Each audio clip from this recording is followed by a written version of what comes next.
Your body does something that is just mind-boggling. Trillions of your cells divide with almost perfect accuracy. It's literally the engine that drives growth, healing, and life itself. So let's dive in and really look at the incredible choreography behind this whole process. To really get this, we've got to see the star of the show, our DNA. For geneticists, the ultimate goal is to get this perfect family portrait of our chromosomes, which is called a karyotype. I mean, look at that. 46 chromosomes, all paired up, ordered by size. It's a picture of just beautiful biological order. But that brings up a really interesting question. How in the world do they get this perfect shot? Because, well, a cell's DNA doesn't just hang out looking this neat and tidy all the time. Nope. This kind of organization only happens for a very, very brief moment. The secret, it turns out, is all about timing. It's about capturing the cell during what you could call the golden hour of the cell cycle, a really specific, super important stage of division called metaphase. See, during most of a cell's life, its DNA is kind of like a giant messy ball of yarn. It's all tangled up and you can't really make out any details. But in metaphase, something amazing happens. Those long, stringy threads coil up super tight, becoming these short, thick, and really visible chromosomes. And they all line up perfectly right at the cell's center, totally ready for their close-up. Okay, so that's the big moment. But how does a cell get to that point?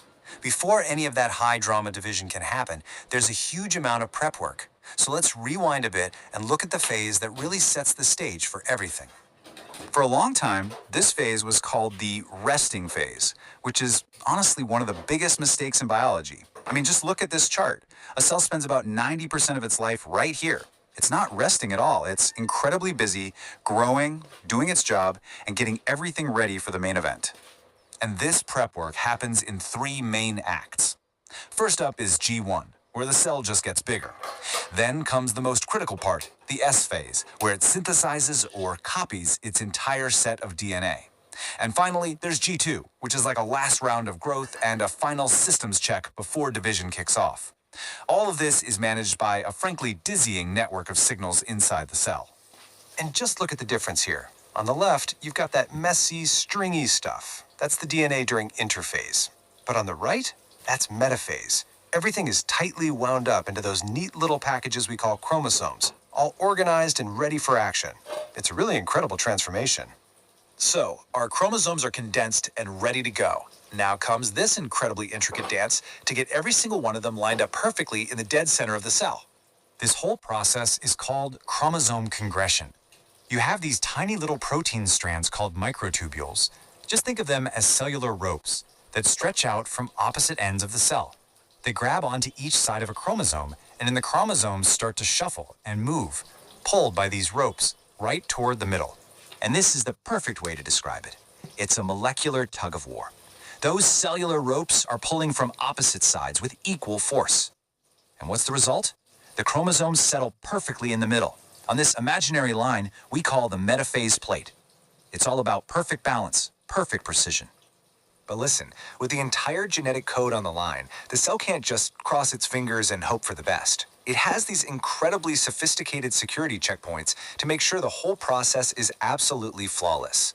Which brings us to a crucial quality control system, the Spindle Assembly Checkpoint, or SAC. The easiest way to think about it is as a safety brake. The cell basically hits the brakes and will not, under any circumstances, move to the next stage until the SAC confirms that every single chromosome is properly attached to those cellular ropes. If even one is out of place, the brake stays on, period. And the SAC doesn't work alone. It's got a partner, the DNA Damage Response, or DDR.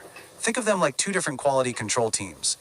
The SAC is like the physical inspector, checking all the mechanical connections, making sure the ropes are attached. The DDR is the code inspector, scanning the DNA itself for any typos or breaks. Together, they make sure everything is perfect before the cell is allowed to divide. Now, this system is remarkably good at its job, but it's not totally infallible. So what happens when this intricate network of control and precision actually breaks down?